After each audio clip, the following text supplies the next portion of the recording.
Minister for being in the House this afternoon.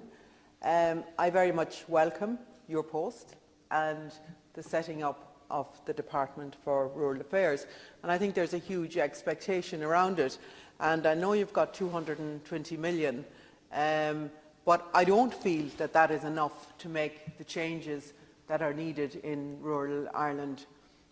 In fact, I think that will only tweak things at the edges. And I think the first mistake that was made in it was the 227 objectives.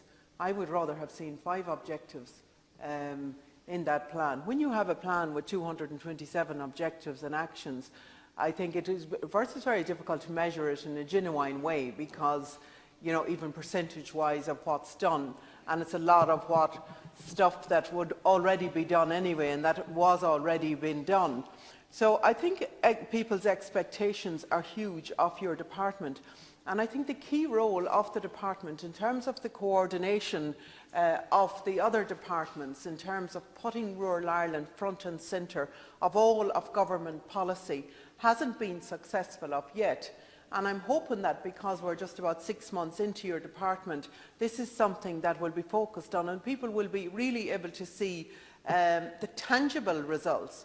And I think it's not about just kind of bits of money here and bits of money there, and if there's lottery funding here and lottery funding there.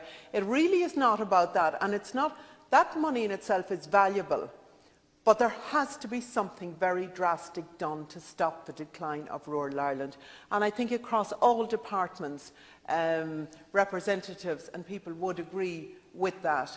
We need a drastic difference in our approach to rural Ireland, and I just haven't seen it yet. And it worries me that we have plan after plan after plan, and yet we cannot see things on the ground. There is nobody more than me that wants, as a mother of 2 children, that wants to see things happening in rural Ireland and things being done in a different way. And I just want to go through a couple of the areas. Now, if there's one thing for me in rural Ireland that would make a massive difference, and that's the delivery of broadband. And it's not just been given figures and expectations and announcements and announcements. We really are suffering from announcement fatigue in rural Ireland. And in the area of broadband, where we're given, oh, it's 100 houses a day or whatever, all I want to be able to do is to send an email, to know that I can get up in the morning and that I'm able to do my business from Belmullet. I'm able to send an email, I'm able to download emails, I'm able to do my business. And I cannot be guaranteed that on any day of the week. It is a constant chance of whether I happen to be lucky on the day or not. So I cannot operate a business from there, and there are many other people that cannot operate businesses from there. Now that is actually stopping the decline, or it is stopping the creation of hundreds of jobs that could be there in rural Ireland. People who want to come back from England and America and Dublin, different parts of the country as well, to set up in rural Ireland. There is absolutely no reason why we shouldn't be able to operate, to link in with, if I had a job with a company in Tokyo or anywhere else, London or anywhere else in the world, that I could link up from Mayo and I could do my business from there. I could bring up my children in rural Ireland, they could go to the schools, do everything else that's required, volunteering in a community, as you acknowledge yourself, all of those things, and yet get a salary and a wage and have an income and a career within rural Ireland. And I think until that is done, and there are huge opportunities around the transatlantic cable and other things there, that what we desperately, desperately need broadband, and we need it quickly, because every day we're without broadband and proper telecommunications, then we are hemorrhaging jobs out of rural Ireland and we are stifling the growth of rural Ireland. And national growth without regional growth is just not sustainable. Also, in terms of the mobile phone coverage, something as basic as that, and I'm not even talking about areas like Belmullet, I'm talking about estates around Castlebar, where people have to go outside the door to make a phone call. For God's sake, we're in 2017.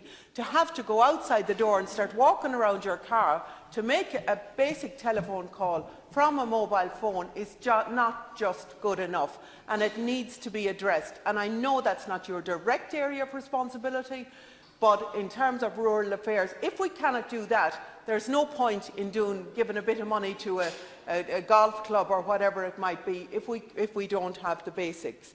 In terms of other infrastructure like roads, and I certainly do welcome the extra funding LIS, I didn't want it to be taken from the LEADER programme, the 10 million, the way it was taken from the LEADER programme and put into LIS, and I thought that was wrong in doing that, and also announcing it in terms of its new funding, and that's often done in terms of things being announced and then finding out that you're robbing Peter to pay Paul. That has to stop.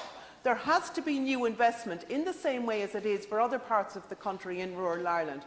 But in terms of the LIS and that funding, it is impossible for people to understand.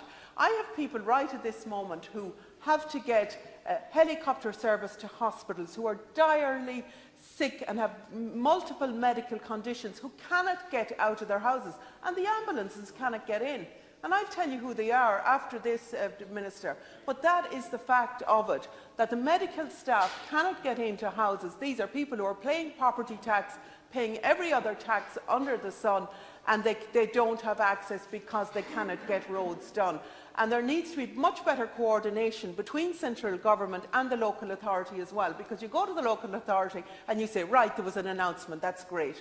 Can we get these roads done? The back of, oh no, sorry, no, that's not done, and this is here and this is there. The elected representatives across party, in the local authorities, need to have a say of where that money goes, not just being divvied out at the discretion of the CEO of the local authority. We are eroding the powers of our elected representatives, and that must stop, and there must be a direct line. So when funding is announced, it needs to be announced whether it's new money or whether it's money shifted from one place to the other, and then that the most roads in need can get done. That particularly people with medical priorities, with medical conditions, must be given priority so that those roads can be done.